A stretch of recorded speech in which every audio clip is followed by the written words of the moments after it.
حسنین کی ماں، اے حسنین کی ماں، دختر مصطفیٰ، دختر مصطفیٰ، لاڈلی فاطمہ، گلشن مجتبیٰ کی کلی۔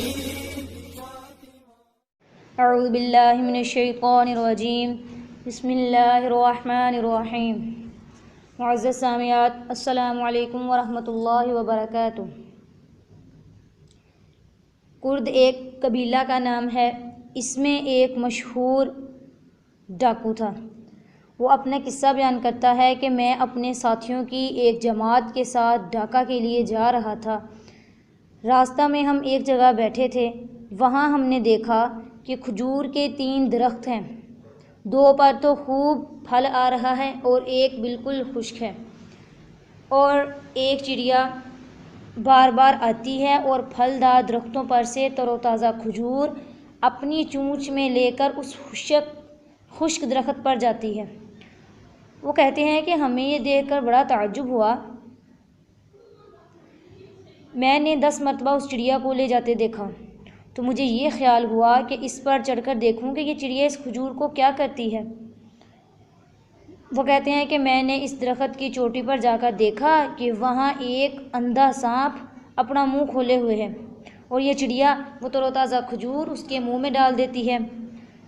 وہ کہتے ہیں کہ مجھے یہ دیکھ کر اس قدر عبرت ہوئی کہ میں رونے لگا، اور میں نے کہا، میرے مولا، یہ سانپ جس کے مارنے کا حکم تیرے نبی پاک صلی اللہ علیہ وسلم نے دیا ہے، تو نے جب یہ اندھا ہو گیا تو اس کو روزی پہنچانے کے لیے چڑیا کو مقرر کر دیا، اور میں تیرا بندہ، تیری توحید کا اقرار کرنے والا، تو نے مجھے لوگوں کے لوٹنے پر لگا دیا۔ وہ کہتے ہیں کہ اس کہنے پر میرے دل میں یہ ڈالا گیا کہ میرا دروازہ توبہ کے لیے کھلا ہوا ہے۔ میں نے اسی وقت اپنی تلوار توڑ ڈالی جو لوگوں کو لوٹنے میں کام دیتی تھی، اور اپنے سر پر خاک ڈالتا ہوا اقالہ اقالہ یعنی درگزر درگزر چلانے لگا۔ وہ کہتے ہیں کہ مجھے غیب سے آواز آئی کہ ہم نے درگزر کر دیا، ہم نے درگزر کر دیا۔ پھر کہتے ہیں کہ میں اپنے ساتھیوں کے ساتھ آیا۔ وہ کہنے لگے کہ تجھے کیا ہو گیا؟ کہ میں اپنے ساتھیوں کے پاس آیا تو وہ مجھے کہنے لگے کہ تجھے کیا ہو گیا؟ میں نے کہا کہ میں مہجور تھا، اب میں نے صلح کر لی۔ یہ کہہ کر میں نے ان کو سارا قصہ سنا دیا۔ پھر وہ کہنے لگے کہ ہم بھی صلح کرتے ہیں۔ یہ کہہ کر سب نے اپنی اپنی تلواریں توڑ دیں، اور سب لوٹ کا سامان چھوڑ کر ہم احرام باندھ کر مکہ کے ارادہ سے چل دیے۔ 3 دن چل کر ایک گاؤں میں پہنچے تو ایک اندھی بڑھیا ملی۔ اس نے ہم سے نام لے کر پوچھا کہ تم میں اس نام کا کوئی کردی ہے؟ اب لوگوں نے کہا کہ ہے۔ اس نے کچھ کپڑے نکالے اور یہ کہا کہ 3 دن ہوئے میرا لڑکا فوت ہو گیا۔ اس نے یہ کپڑے چھوڑے۔ میں 3 دن سے روزانہ حضور صلی اللہ علیہ وسلم کو خواب میں دیکھ رہی ہوں۔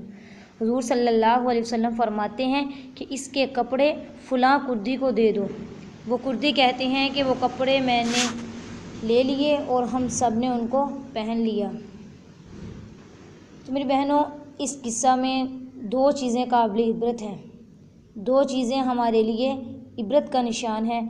سب سے پہلی بات تو یہ ہے کہ اندھے سانپ کی اللہ جل شانہ کی طرف سے روزی کا سامان، یعنی وہ سانپ اندھا تھا تو اللہ پاک نے روزی کا سامان مقرر کر دیا، ایک چڑیا کو لگا دیا، اس کے ذمے یہ کام لگا دیا کہ وہ سانپ تک خوراک پہنچا دے۔ اور دوسری چیز ہے حضور صلی اللہ علیہ وسلم کی طرف سے کپڑوں کا عطیہ۔